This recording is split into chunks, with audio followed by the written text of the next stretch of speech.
Bonsoir, chers amis. Je reviens encore ce soir dans notre émission Les aventures de Mignane, qui, comme je vous l'avais dit, sont des chroniques qui sont tirées de la sagesse africaine. Des chroniques donc qui nous replongent encore dans notre tradition et nous permettent de revisiter toutes les merveilles que nous ont laissées nos ancêtres. Ces chroniques nous permettront donc de nous rappeler ce que nous sommes. Elles nous permettront de nous replonger dans nos origines et de pouvoir, en tout temps et en toutes circonstances, être véritablement ce que nous sommes.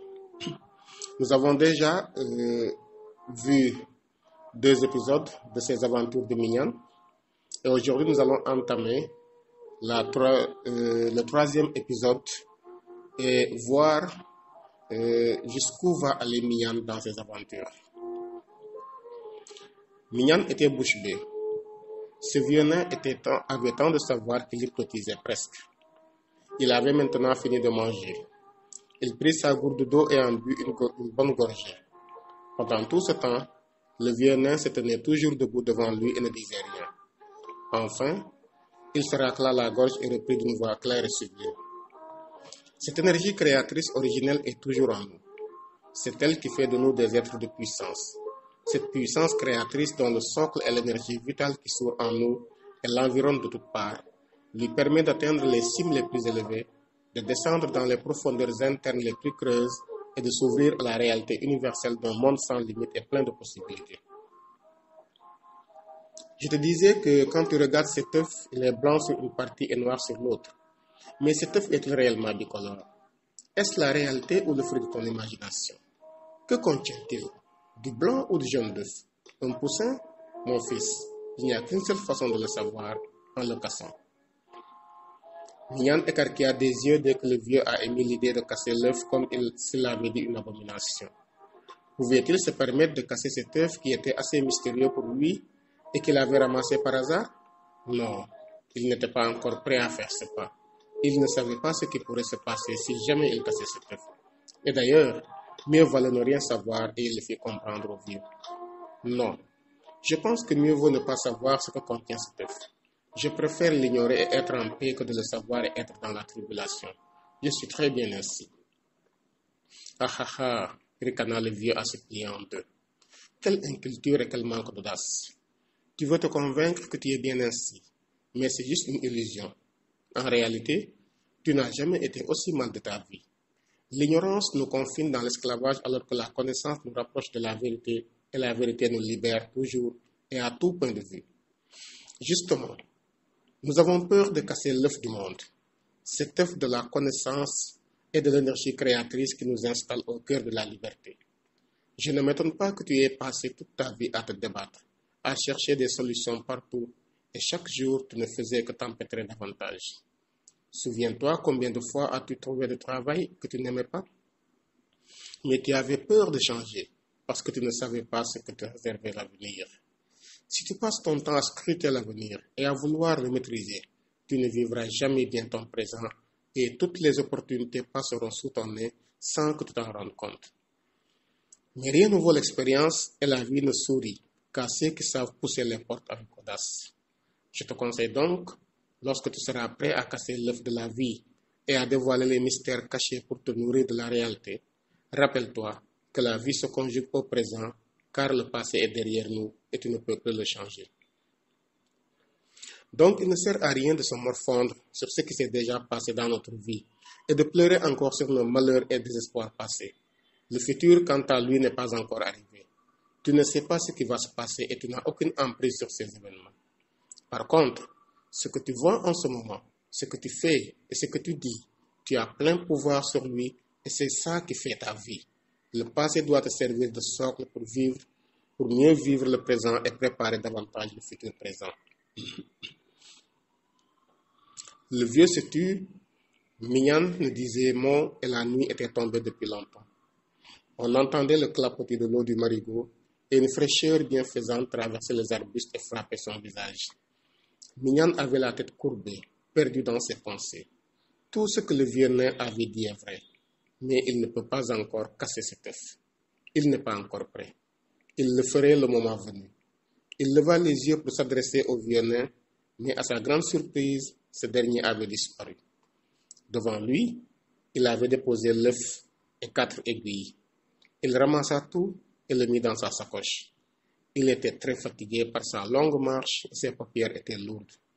Il avisa un creux du grand arbre et se prépara à se coucher pour un bon sommeil réparateur. Il se tourna vers le lever du soleil et récita cette prière. Wondo hama langa, hakando bil magalu, hul warog, hamat fotini nderam. Ce qui veut dire, je me suis couché par terre. Une grande pierre comme oreiller, Dieu comme couverture et entouré de hamad et de djinns. Il traça un pentagramme, prit une poignée de sable de 5 pointes et le passa sur sa figure.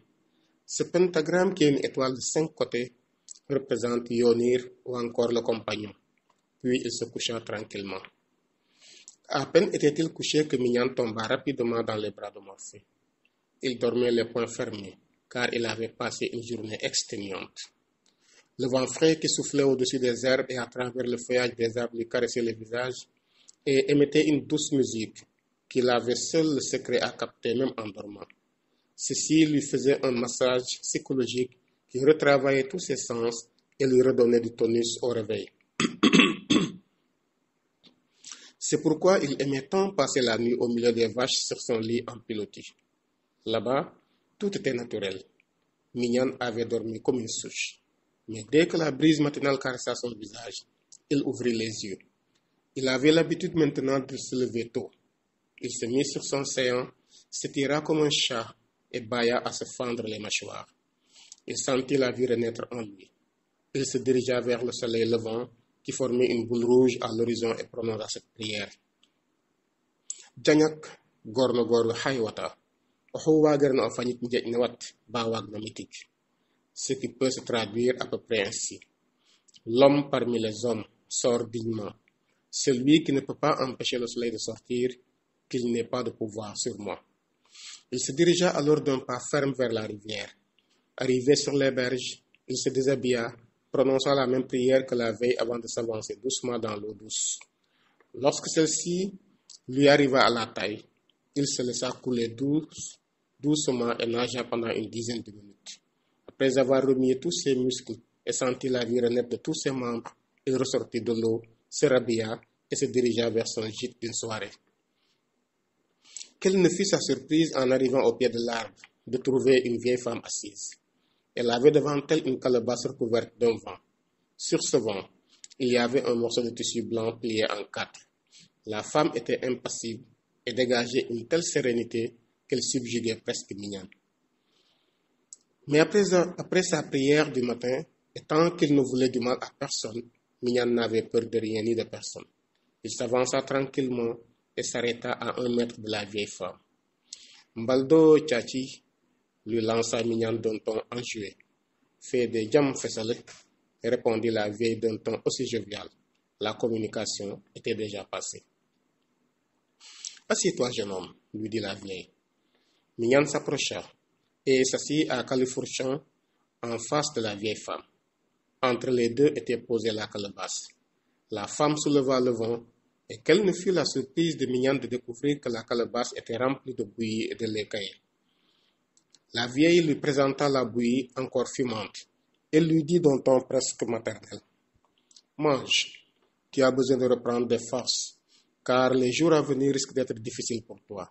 Il te faudra affronter un esprit et par ton corps défendant des obstacles, et tu devras les surmonter. Mange cette bouillie de mil pour nourrir ton corps et avoir plus de force pour avancer dans ton exploration. Mignan s'approcha de la calebasse et dit, Ya Samrog Afiten Jam, ce qui veut dire que Dieu y mette la paix. Il se mit ensuite à manger en silence comme on le lui avait appris. En mangeant, il pensait à tous ceux qui n'avaient rien à se mettre sous la dent, tous ceux qui mouraient de faim et n'avaient plus aucun espoir. Il disait intérieurement aussi merci à la nature d'avoir mis à sa disposition ses produits pour nourrir son corps. Il mangea respectueusement et après s'être rassasié, il souleva la calebasse et la posa un peu de côté. On lui avait appris qu'après avoir fini de manger, le récipient qui contenait la nourriture devait être déplacé de quelques centimètres. Alors, La vieille femme lui dit, maintenant que tu as bien mangé, écoute-moi bien. À partir d'aujourd'hui, et ce pendant 3 jours, tu ne mangeras rien et tu ne boiras rien. Au 4e jour, tu prendras quelque chose de léger. Et les 4 jours suivants, tu reprendras le jeûne total. Tu as besoin de purifier ton corps et en même temps ton âme et ton esprit. Pendant tout ce temps, tu devras lire et relire en permanence les 42 commandements de la Maat. Ils seront pour toi une règle de vie et guideront ta conduite. Elle prit alors le morceau d'étoffe plié qu'elle tendit à Mignan. Lorsque ce dernier le déplia, il se rendit compte que c'était 2 étoffes mises ensemble pour servir de chemise. Il fallait juste recoudre les 2 côtés pour pouvoir le porter. Prends les aiguilles qui sont avec toi et couds les côtés. Elle lui tendit du fil blanc et Mignan prit de son sac une aiguille parmi celles que lui avait remises le vieux nain. Il cousit les 2 côtés et finalement il avait une camisole prête à être portée. Maintenant, mets l'aiguille et le fil dans un trou et recouvre-le. Mignan s'exécuta. Alors, la vieille lui demanda d'ôter son boubou et d'enfiler la camisole. Mignan, avant d'enfiler la camisole, prononça ces mots. Roog oyal insen. No katilof o magnelof. Wo ci aham ndokinene. E ngaya hong. Ba ngaya tam. Ce qui veut dire, Dieu, notre Seigneur, c'est par ta puissance que tu m'as donné cet habit. Toi, l'habit, je t'ai monté et que tu ne me montes jamais. Ensuite, il porta la camisole. Sur recommandation de la vieille, il enterra également l'habit qu'il portait jadis.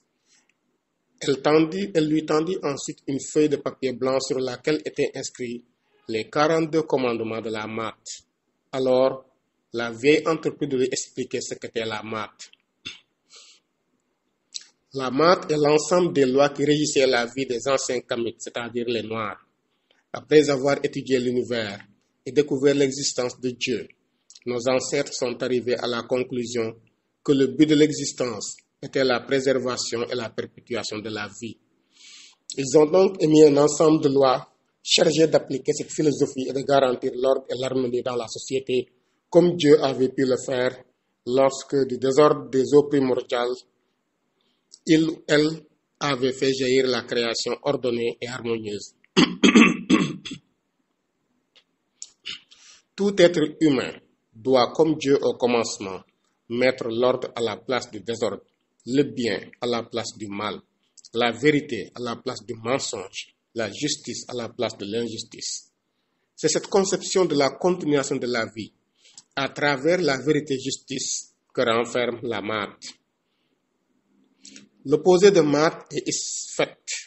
Isfet et ses adeptes doivent être vaincus à tout prix, y compris par des moyens violents s'il le faut en dernier recours. C'est cette conception de la pratique perpétuelle du bien qui explique pourquoi nous les Africains, sans avoir été absolument parfaits, avons été un des peuples les plus vertueux au monde dans les temps anciens.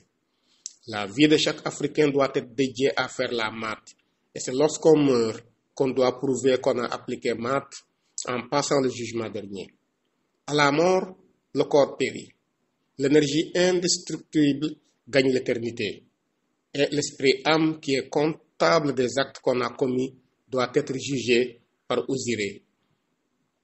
Osiré préside le tribunal du jugement dernier dans la salle dite des 2 Maat, accompagné de sa sœur femme Aïssata, Isis, et de leur sœur Nabintou. Osiré, en tant que premier être à avoir connu le cycle de la vie, mort, justification, résurrection, est apte à déterminer qui a obéi aux lois divines. Voici maintenant ces 42 commandements que tu devras t'efforcer de maîtriser et d'appliquer pour pouvoir renaître demain de l'énergie éternelle de Dieu et devenir un ancien méritant. 1. Je n'ai pas commis l'iniquité, c'est-à-dire le péché contre les hommes. 2. Je n'ai pas maltraité les gens. 3. Je n'ai pas commis de péché dans la place de la vérité. 4. Je n'ai pas cherché à connaître ce qui n'est pas à connaître, c'est-à-dire je ne me suis pas mêlé des affaires d'autrui. 5. Je n'ai pas fait de mal. 6. Je n'ai pas commencé ma journée de travail en recevant une commission de la part des gens qui devraient travailler sous mon œil. En d'autres termes, je n'ai pas été corrompu. 7. Je n'ai pas privé un artisan de ses biens. 8. Je n'ai pas fait ce qui est abominable aux dieux. 9. Je n'ai pas fait pleurer. 10. Je n'ai pas tué. 11. Je n'ai pas ordonné de tuer. 12. Je n'ai fait de peine à personne. 13. Je n'ai pas amoindri les offrandes alimentaires dans les temples. 14. Je n'ai pas blasphémé les dieux primordiaux. 15. Je n'ai pas volé les galettes des bienheureux. 16. Je n'ai pas été pédéraste, donc homosexuel. 17. Je n'ai pas forniqué. 18. Je n'ai pas retranché aux boissons, donc volé du blé. 19. Je n'ai pas amoindri l'arour, donc je n'ai pas falsifié de compte. 20. Je n'ai pas triché sur les terrains. 21. Je n'ai pas ajouté au poids de la balance. 22. Je n'ai pas faussé le pesant de la balance. 23. Je n'ai pas ôté le lait de la bouche des petits-enfants. 24. Je n'ai pas privé le petit bétail de ses herbages. 25. Je n'ai pas piégé d'oiseaux dans les roselières des dieux. 26. Je n'ai pas pêché de poissons de leurs lagunes. 27. Je n'ai pas retenu l'eau dans sa saison. 28. Je n'ai pas opposé une digue à une eau courante. 29. Je n'ai pas éteint un feu dans son ardeur. 30. Je n'ai pas omis les jours des offrandes de viande. 31. Je n'ai pas détourné le bétail du repas du Dieu. 32. Je ne me suis pas opposé à un Dieu dans ses sorties en procession. Je suis pur. Je suis pur. Je suis pur.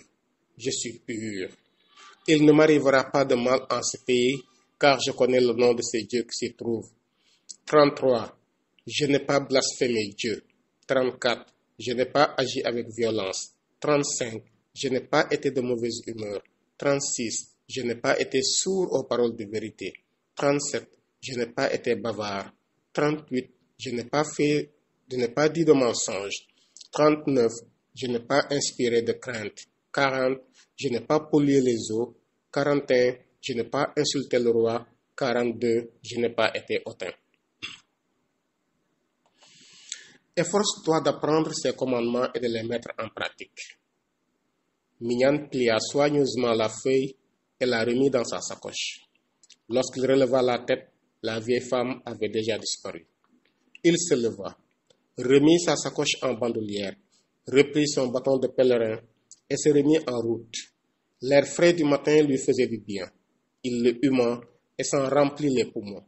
Il savourait chaque instant de ce moment fantastique. Il ne comprenait pas pourquoi, lorsque les gens parlaient de beauté de la vie, il raisonnait toujours en termes de richesse, de biens matériels et je ne sais quoi encore. Pour lui, la beauté de la vie se résume à l'instant présent. C'est aussi simple que ça. Nous cherchons toujours le bonheur ailleurs ou chez les autres, qu'on rate toujours l'occasion qui se présente hic et nunc devant nous. On ne parvient plus alors à saisir la joie, l'amour et tous les plaisirs que nous offre la nature à l'instant présent. En tout cas, lui, il avait appris à vivre le moment présent comme si c'était les derniers instants de sa vie. Mignan était encore perdu dans ses réflexions qu'il n'avait pas vu le petit serpent qui se dressait sur son chemin. C'était un petit serpent marron. Mignan, en le voyant, s'arrêta soudain. Les poils de sa tête se dressèrent et une onde inexplicable semblait couler de sa nuque, sa colonne vertébrale. Il était comme tétanisé car il avait toujours peur des serpents. Pourtant, on lui avait toujours répété lors de son initiation que le serpent avait peur de l'homme et que si on ne le mettait pas en danger, il s'en va sans problème. Malgré cela, il ne pouvait s'empêcher d'avoir peur. Que lui voulait ce petit serpent? Il ne fuyait pas et il avait levé sa petite tête vers lui. Avec ses yeux malicieux, il le regardait comme s'il voulait l'empêcher de continuer son chemin. Mignan avait une impression bizarre comme si quelque chose le liait à ce serpent. Il voulut le contourner, mais le serpent lui barra la route, tout décidé à ne pas le laisser passer. Mignan ne savait plus quoi faire, mais il devait garder son sang-froid s'il voulait dépasser la situation et sortir vainqueur. Mais là, il n'avait aucune solution en ce moment. Il ne pouvait pas affronter frontalement ce serpent. Soudain, il se souvient de la poignée de sable que lui avait remise le vieux Sobel. Prends-en soin, et chaque fois que tu ne trouveras plus aucune solution. Laisse-en tomber quelques grains sur terre, lui avait répété le vieux Sobel. Mignan sortit la motte de terre qu'il avait enveloppée dans un morceau de tissu. Il en prit une petite pincée de ces grains noirâtres entre ses doigts et les laissa tomber à terre. Alors, subitement, comme par enchantement, une grande voie s'ouvrit devant lui. Elle était bordée à gauche et à droite de grands arbres et des fleurs multicolores qui dégageaient un parfum qu'il n'avait jamais connu auparavant. Le serpent avait disparu, mais devant lui se tenait une petite fille. Elle était habillée d'une tunique faite d'une seule pièce, comme si elle n'avait pas été cousue. Elle était pieds nus et de tout son corps se dégageait une telle grâce que Mignan semblait être hypnotisé. La petite fille était d'une noirceur d'ébène, cette noirceur dont le corps déborde de mélanine et n'est pas encore agressée par les cosmétiques des temps modernes. Elle respirait la santé et était toute naturelle. Mignan ne pouvait pas se l'expliquer, mais il lui semblait avoir connu cette petite fille. Celle-ci lui tendit la main. Mignan lui prit le bras et la fillette s'engouffra avec elle dans le bois, quittant ainsi le chemin. Mignan marchait depuis un bon moment à travers les bois. Les herbes, arbustes et branchages semblaient faire la révérence à cette petite fille magnifique. Malgré les épines, la fillette marchait avec insouciance et ne semblait pas être dérangée outre mesure par elle, malgré ses pieds nus. Mignan avait du mal à la suivre. Enfin, au bout de 30 minutes de marche à travers la forêt, la fillette ralentit son pas et quelques mètres après, elle s'arrêta de marcher. Elle tourna la tête vers Mignan et lui jetant un regard furtif mais profond, lui intima la tête de s'avancer. Sa mission était terminée et il allait devoir continuer seul sa route. Il traversa un petit bosquet et soudain, un chemin sinueux s'ouvrit à lui. Mignan l'emprunta et au bout de 500 mètres de marche, il tomba pile sur une grande clairière. Il n'en revenait pas. Ce qu'il voyait était tout simplement magnifique. Réunis tout autour de la clairière, il y avait beaucoup d'animaux de tout genre, des bêtes sauvages, comme des animaux domestiques, des lions, des hyènes, des loups, des chevaux, des ânes, des chameaux. Toutes les espèces étaient représentées. Il y avait également tous les types d'oiseaux jusqu'aux moineaux. Le décor était indescriptible, tellement magnifique et riche en couleurs que Mignan ne saurait le décrire. Jamais de sa vie, il n'a vu un tel décor, même pas dans ses rêves. Mais le plus impressionnant, c'est qu'il régnait un silence d'or. Pas de cris ni de piaillements. Chaque être vivant qui était là semblait attendre quelqu'un. Même les animaux dont on ne pouvait jamais imaginer qu'ils pourraient habiter ensemble étaient là côte à côte. Personne n'attaquait personne. Et personne ne se regardait en chien de faïence. Mignan restait là un moment à observer le décor. Que pouvait signifier tout ceci? Qu'allait-il lui arriver? Il se posait toutes ces questions, mais il n'avait pas peur, car depuis un certain temps, il avait appris à dominer sa peur. En effet, il était sûr que quoi qu'il puisse arriver dans la vie, cela devrait arriver. Le hasard n'existe pas, et pour lui, toute chose concourt au bien-être de l'humanité. Soudain, comme sorti de nulle part, un homme apparut au milieu des animaux. Mignan pensait que c'était un homme, mais en réalité, c'était un esprit, et il le savait. Voilà donc, chers amis, c'est là que se termine notre 3e épisode, que vous pourrez retrouver toujours sur ma chaîne YouTube Pechmaha TV.